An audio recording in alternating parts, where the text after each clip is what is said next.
जी नमस्कार, मैं हूं विपुल कुमार। बिहार के 4 निर्दलीय प्रत्याशी तब बिहार के तमाम दिग्गज नेताओं के पसीने छुड़ा कर रख दिए हैं।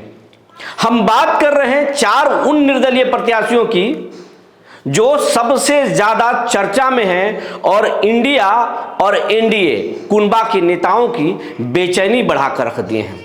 एक लोकसभा में तो चुनाव संपन्न हो गया है। हम बात कर रहे हैं पूर्णिया लोकसभा। पूर्णिया लोकसभा में जेडीयू के उम्मीदवार थे संतोष कुशवाहा और आरजेडी के कैंडिडेट थी बीमा भारती। लेकिन यहां पर चुनाव लड़ रहे थे निर्दलीय प्रत्याशी पप्पू यादव। शुरुआती दौर में जेडीयू जो है वहां पर कंफर्ट जोन में था। उसे लग रहा था कि आरजेडी के वोट बैंक में बंटवारा हो जाएगा, बिखराव हो जाएगा, पप्पू यादव और बीमा भारती आपस में झगड़ जाएंगी, उनका वोटों का बिखराव हो जाएगा और जेडीयू आसानी से चुनाव जीत जाएगी। लेकिन जिस तरीके से पप्पू यादव ने अपने पक्ष में लोगों को गोलबंद किया, हर तबका के लोगों का समर्थन मिला, उसके बाद तो इंडिया ब्लॉक या एनडीए दोनों के नेता परेशान हो गए। और यहां तो तेजस्वी यादव को कहना पड़ा था, एनडीए के लिए उन्होंने वोट मांग दिया था, कहा था कि या तो इंडिया को दीजिए या एनडीए को दीजिए, लेकिन पप्पू को मत दीजिए। वहां तो चुनाव संपन्न हो गया। नतीजे चौंका सकते हैं पूर्णिया में।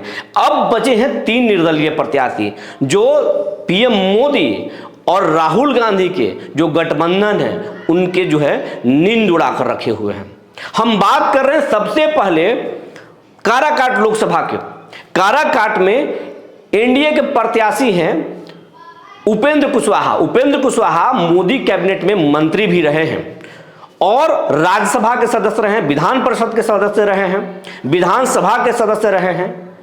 बहुत दिग्गज नेता हैं। वो नीतीश के भी करीबी रहे हैं और मोदी के भी करीबी रहे हैं। लेकिन इस समय उनकी सांसें जो है अटक रही है।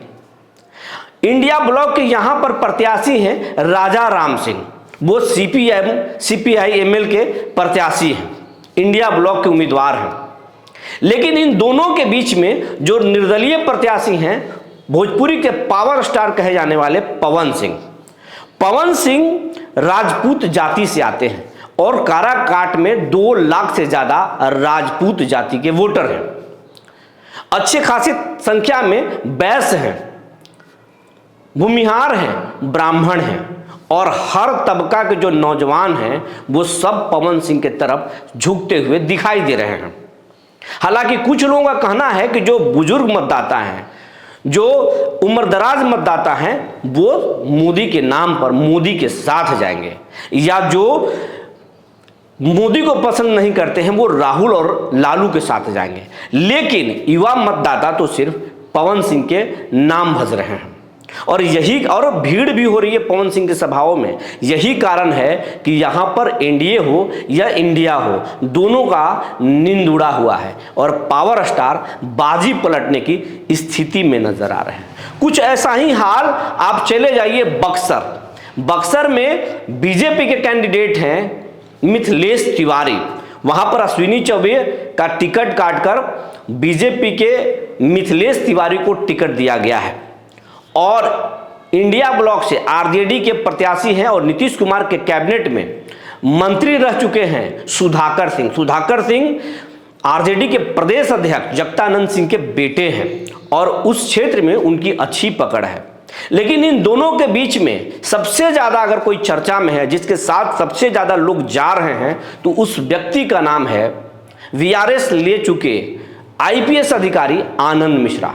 आनंद मिश्रा ने उस बक्सर लोकसभा क्षेत्र में एक ऐसा समा बांधा है कि अच्छे दिग्गजों का नींद उड़ा हुआ है।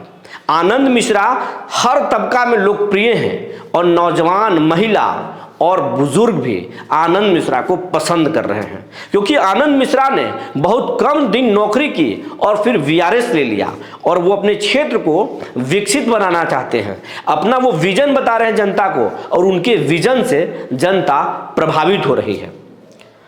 और यही कारण है कि मिथिलेश तिवारी का नींद उड़ चुका है और सुधाकर सिंह भी परेशान चल रहे हैं। बक्सर लोकसभा में आनंद मिश्रा बाजी न पलट दें, ये बात चर्चा में है। इसके बाद हम अब बात करते हैं सीवान लोकसभा क्षेत्र की।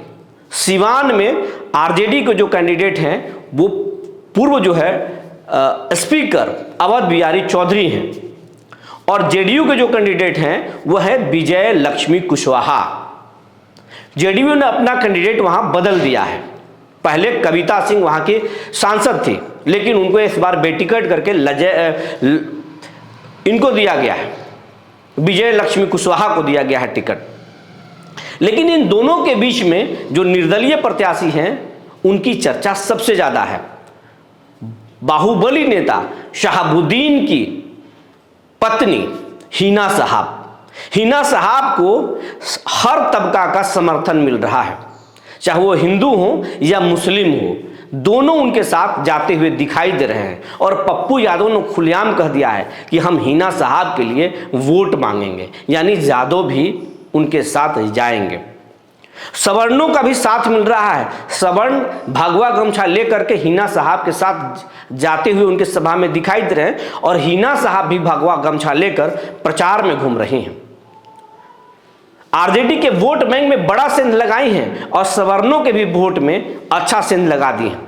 और सीवान लोकसभा में कहीं बाजी न पलट जाए, इसीलिए नीतीश कुमार का निंदुड़ा हुआ है और लालू प्रसाद भी परेशान हैं।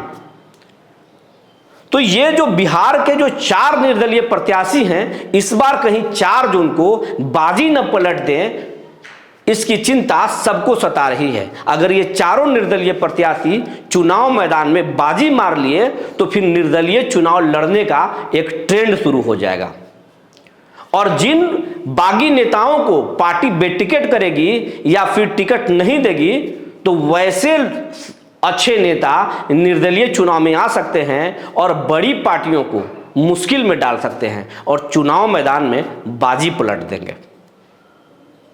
ये था आज का हमारा खास रिपोर्ट। फिर हम लेकर आएंगे ऐसे ही नई जानकारी। तब तक के लिए धन्यवाद।